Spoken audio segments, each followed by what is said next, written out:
How to refund cancelled order in Lazada. Hello everyone. In this video, I will show you how to refund cancelled order in Lazada. Start by going to your account page and clicking on View All Orders.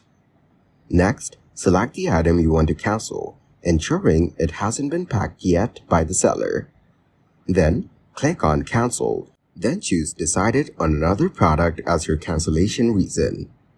Type in your explanation and click Submit. Your order status will be updated to cancelled. Please wait for the system to refresh or for an email notification confirming your cancellation request. Thank you guys for watching this video. Hope you got some value. Make sure to like the video and subscribe to the channel to get notified of new videos. See you in the next one.